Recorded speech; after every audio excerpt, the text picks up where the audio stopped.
Damai sejahtera dari Allah Bapa itu yang melampaui segala akal dan pikiranmu dalam Kristus Yesus Tuhan kita.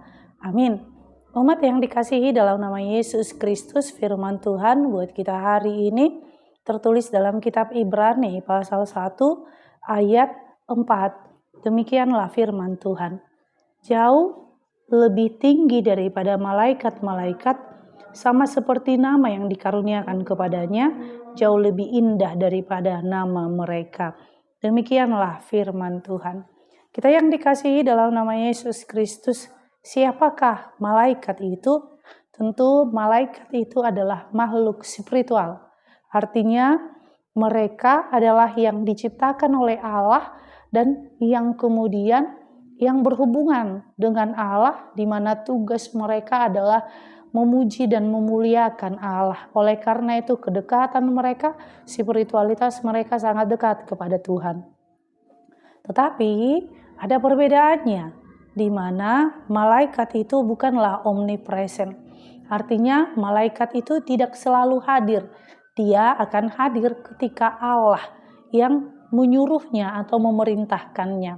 Sehingga kita melihat bagaimana Allah Allah menyuruh malaikat Gabriel untuk pergi kepada Maria dan juga kepada Yusuf. Nah, ketika kitab Ibrani ini dituliskan ada sebuah permasalahan, siapakah yang lebih tinggi, malaikat atau Yesus Kristus?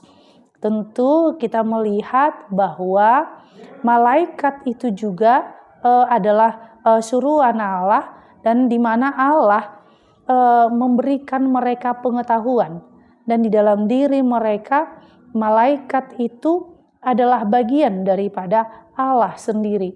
Sehingga kita melihat di manakah posisi Yesus Kristus.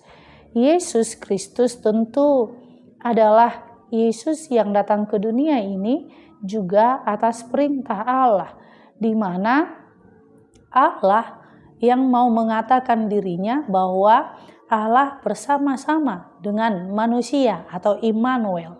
Kemudian Yesus adalah berasal dari kata Yesus, di mana Yesus sebagai juru selamat.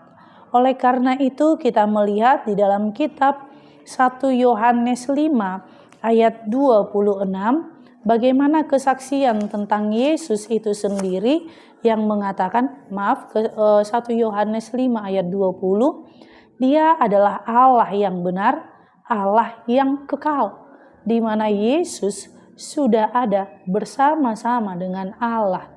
Dan Yesus adalah firman yang menjadi manusia.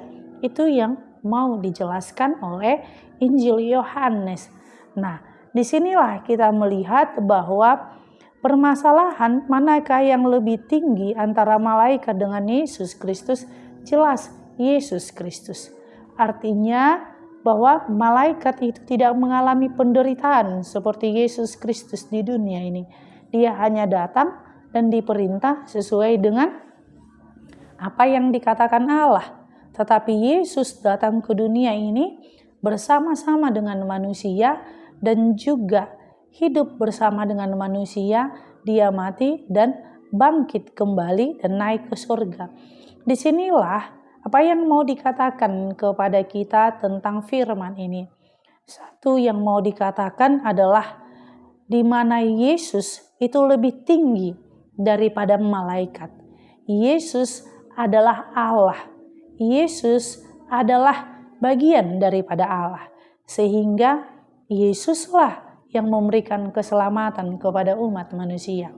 Yang kedua, malaikat itu adalah suruhan Allah, di mana malaikat itu adalah yang diperintahkan oleh Allah. Tetapi kita melihat juga ada malaikat yang tidak menuruti perintah Allah.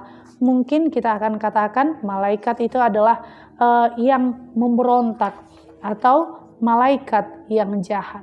Nah, disinilah kenapa timbul malaikat yang jahat, karena memang mereka ingin kesempurnaan sama seperti Allah. Sehingga di dalam pengetahuan mereka, karena tadi Allah memberikan juga pengetahuan kepada malaikat, Mereka menyalahgunakan pengetahuan itu sehingga mereka ingin bersama-sama dengan Allah. Dan di dunia ini, siapakah malaikat yang jahat itu? Kita bisa katakan adalah roh yang menyesatkan manusia. Roh yang menginginkan manusia supaya menjauh daripada Tuhan. Nah, di dalam Markus 5 ayat Markus 5 pasal 5 sampai pasal 9 dijelaskan bagaimana roh yang jahat itu yang tadinya satu tetapi bisa bertambah banyak yang disebut dengan legion. Artinya mereka tentara-tentara yang jahat yang bisa memisahkan manusia kepada Allah. Tetapi Yesus Kristus sendiri bagaimana datang mengorbankan dirinya bukan supaya manusia itu tercerai-berai, tetapi menyatukan hidup di dalam kasih setia Allah. Dan disitulah bagaimana pengetahuan Allah bukan supaya manusia itu sombong atau Yesus Kristus sombong dengan pengetahuannya, tetapi dengan pengetahuan yang dari Allah, Dia membenarkan tentang Injil itu adalah keselamatan. Amin. Kita bersatu dalam doa. Terima kasih Tuhan Yesus buat anugerah-Mu, buat cinta kasih-Mu. Biarlah kami semakin beriman kepada Tuhan, karena kami tahu roh Allah yang selalu bersama-sama dengan kami, Allah yang selalu menyertai kami. Inilah doa kami dalam nama Yesus Kristus, kami berdoa padamu. Amin. Anugerah Tuhan kita Yesus Kristus dan kasih Allah dan persekutuan Roh Kudus itulah yang menyertai kita.